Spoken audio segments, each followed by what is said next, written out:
Wow. The Milwaukee Bucks have taken the 3-2 lead in the Eastern Conference Finals with that win over the Hawks at home. Brook Lopez actually led the offensive effort with Giannis Antetokounmpo sidelined with that hyperextended knee that he suffered in Game 4. The series will now, of course, shift back to Atlanta for Game 6 Saturday night on TNT. I'm Kristen Ledlow. He's Jason Terry. He's Brennan Haywood. We're going to be with you for all of the post-game coverage as we wait for coaches and players to take the podium and address the media.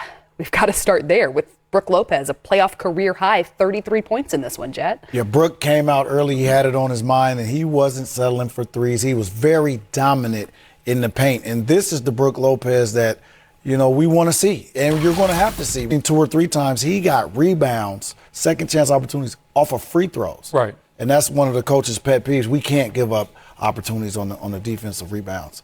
I think this is the Brook Lopez that I used to play against when he was playing in New Jersey. Maybe date myself because I played in New Jersey back in the day. But when he played with the New Jersey Nets, he was a force inside. And when you look at Brook Lopez tonight, 14 of 18 from the field. Jet, only 2 threes, though. That's it. Only 2 threes. I know they call him Splash Mountain, and the big fella has range, but he also has game inside, and he can still affect the game in the paint. And he did that tonight.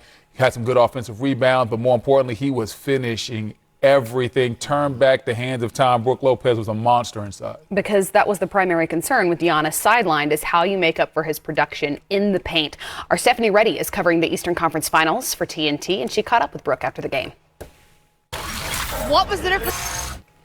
Bobby Portis also with a career playoff high. He had 22 points in this one. So, Brendan, if we were concerned about where the Bucks were going to make up for some scoring, those 2 guys answered the call. Yeah, Brook Lopez and Bobby Portis, man, they turned back the hands of time. They were looking like they were looking like Tim Duncan and David Robinson in there. Like, they were the dynamic duo inside, and Bobby Portis, he did it with his energy. Yep. He just made those hustle plays. You saw him getting out in transition. Every time he did something, he was getting the crowd involved. And when they asked the coaching staff about what Bobby Portis brings to this team, they talked about his energy, the enthusiasm. You need that guy that just has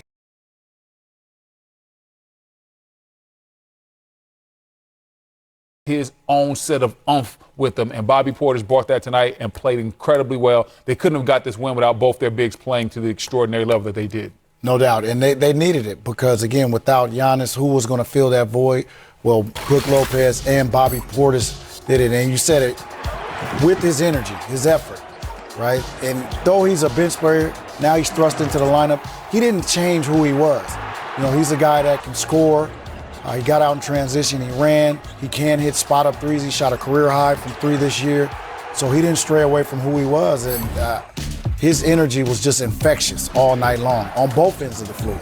Brendan, another guy that you pointed out as being a potential X factor in the win or perhaps even the loss for the Milwaukee Bucks in this one was going to be Jrue Holiday. He did then become the first player in Bucks history with multiple 25-point, 10-assist games in a postseason. I mean, what did you see from him that allowed him to be as effective as he was? Well, obviously with no Giannis, Jrue had the ball in his hands a lot more, so he was able to get into a comfort zone and get into a rhythm. Once again, in previous stops in his career, he's had the ball more. So playing that third role, that third banana, is a little bit different for him. So at times, sometimes he gets lost in the shuffle, but not tonight. He understood, hey, I got to be aggressive. I got to get down the lane. And whether he was looking to make plays for Brook Lopez or he was looking to make plays for himself, he was doing what he needed to do as far as cutting, dribbling, getting down the lane, and creating a problem. He still mixed in his step-back jumpers, but I love how I love how Milwaukee attacked this matchup tonight. They really got it done in the paint. They outscored Atlanta 66-36 in the paint, and that's where the game was won. What is it that went wrong for the Hawks in this one? Apart from the obvious, you're missing Trae Young, but right. They were missing him in Game 4 as well, Chet. Well, they didn't make shots. I mean, there was plenty of times where the lead was 9, it was 11. And then they had opportunities, wide open 3. They get a steal, come down, another wide open 3, and they just didn't make shots. And that's what tends to happen to young teams on the road in pressure situations. Had they been in Atlanta in old school Phillips Arena, now it's not called that, but had they been at home like they were in Game 4, those shots may have failed. Now, I will give Atlanta Hawks credit. They fought to the end. Yeah. This was a 10-point ball game with a minute and a half, two minutes left, and they're a couple shots away, a couple possessions away from making it really interesting. But, hey, can't worry about it. You know you're going home now. Hopefully you can get Trae Young healthy, and that will give you a much-needed boost. But they need him, man. He's the engine that makes them go. He is why they're in the Western Conference Finals right now. Yeah, and like you said, you talk about Atlanta didn't make shots. I think one of the reasons that Milwaukee won is the quality of shot. Atlanta missed some shots, but Milwaukee, they got a lot easier shots. Look at that three that we just showed from Bobby Portis. That's what he does. Like you said, he played his game. He didn't have to do anything special. I'm spotted up. I'm shooting my three. I'm getting out in transition. Brook Lopez, it wasn't like he was taking a bunch of step-back jumpers. He was dunking because Drew Holiday was setting the table for him. So those guys got a high quality of shot. Milwaukee as a team got a high quality of shot, and that's why they dominated the paint. Jet, I know you were a shooter back in the day, and everybody on the analytics department says you got to shoot the long ball to win nowadays.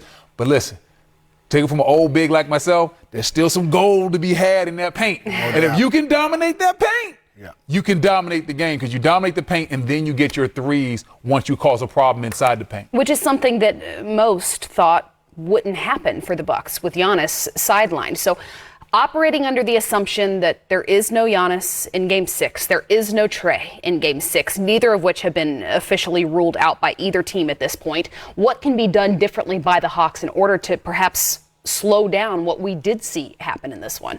Well, I think if you're the Hawks, when you start off the game, you have to take care of the offensive glass. In the first quarter, Milwaukee's able to get into a rhythm because when they miss shots, they were able to get offensive rebounds, second, third chances, and now you start to get your confidence up. So Nate McMillan's going to say, hey, guys, this team is a good team even without Giannis. We can't give them easy opportunities. We have to win the battle on the glass. We cannot afford to get abused like we did in the first quarter of this game. Yeah, Milwaukee really talked about it before the game in pregame about the physicality, how physical Atlanta was in Game 4. Milwaukee was the much more physical team. And then you want to talk strategically, offensively. They weren't putting Brook Lopez in pick and rolls and dropping the coverage. They were switching. So that adjustment has to be made. How do we attack a switching defense now of the Milwaukee Bucks? And hopefully Nate McMillan will go to the drawing board, watch the film, and figure it out. All fair questions for Coach McMillan, and he's addressing the media now. Nate, what was your assessment of what went wrong in that first quarter in those first few minutes? Just they were more physical. They hit us in the mouth, and we just did not recover from that. You know, they were aggressive, 28 points in the paint in the first quarter. I mean, it's just, no defense on the ball, no defense off the ball. Weak side help was not there. They were the more physical, more aggressive team from start to finish tonight. Jeff? Yeah, Nate, following that up, how do you explain the lack of defense in the middle of the paint? I can't. What I said to our guys before the game, the team that has been the more aggressive team to start the game has won every game in this series. And this was a very similar game to the game that we played here, where they came out very aggressive after losing their game. We came out aggressive after dropping a game at home, and a very similar game. So, we knew that they were going to come with that sense of urgency. Tonight, they were going to continue to attack even without Giannis in the lineup. That's just how they play. We knew that they would look to go to Lopez more, and they did. And they just dominated the paint tonight. The Bucks take the 3-2 lead. Mike Budenholzer is also addressing the media. Yeah, no, I think there was, great opportunity for him to, I think just get the ball a little bit more, try and use him a little bit more. And he came through big time. There's a couple, where he just, he made plays, but he did it in a lot of different ways. He did it in pick and roll. He did it on the offensive glass, got to the free throw line. Just an overall, really, really impressive effort. He's such a great teammate. He always wants to be there. He wants to deliver for his team, and he stepped up big tonight. Is that one of those where when you don't have one of the best at the rim scorers in basketball, that the other 7-footer has just more space, more chances to get to good-looking spots for him? You know what I mean? Where he doesn't kind of have to move around as much. You know, I think it's just, you know, we had to figure out a way to give ourselves a chance. And Brooke getting to the paint, Brooke scoring there was good. He's done it, you know, really his whole career. So, and you know, just credit to him. I thought Bobby was great. You know, both those guys played well together. You know, Chris and Drew, I think set the table the way they came out to start the first quarter. It's just, you know, we got to get ready to do it again now. I think at halftime, Drew had assisted on 5 of the 7 buckets that Brooke had. It felt like it was a real priority. Every time he got into the lane, that Brooke just ran straight to the front of the rim. What do you think of their connection tonight, and then Drew's aggressiveness off the dribble? Yeah, you know, both were good. You know, I think Drew's just, you know, he's a great point guard. You know, I think seeing and understanding and getting Brooke, you know, more involved, getting Bobby more involved, but at the same time himself being aggressive. I thought he set the tone with, you know, his baskets early and his aggressiveness, and, you know, we got to be ready to have that same kind of edge and same mentality going into the next game. I think to start the fourth quarter, Chris has the ball in his hands on something like 6 possessions. It's a couple assists, a couple buckets. Just what do you think of his job to kind of close the door? Yeah, no, I think we gave Drew a break there to start the fourth quarter, and so, you know, Chris and you know, Brooke and maybe Bobby a little bit, and, you know, just playing a 2-man game. You know, I thought that the start of the quarter, to be able to give give Drew a little bit of a break, you know, Chris was able to kind of handle that responsibility. Obviously, that was a big starting lineup that you guys had out there tonight. What do you think of the guys' ability to obviously understand that they're supposed to be big and then go out and play in that way? Yeah, no, they're smart players. You know, it's a credit to those guys to figure it out, and, you know, I think it gives us, you know, a physicality, a defensive, you know, just an ability, hopefully, to guard them. You know, both teams scored at a high rate, scored a lot of points. You know, so hopefully we can get better defensively and still, you know, play and score, you know, when we need to, or at a high rate offensively.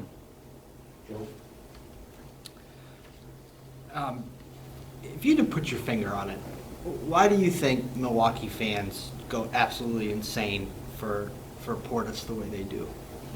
He just plays with great passion. You know, I think his passion is infectious.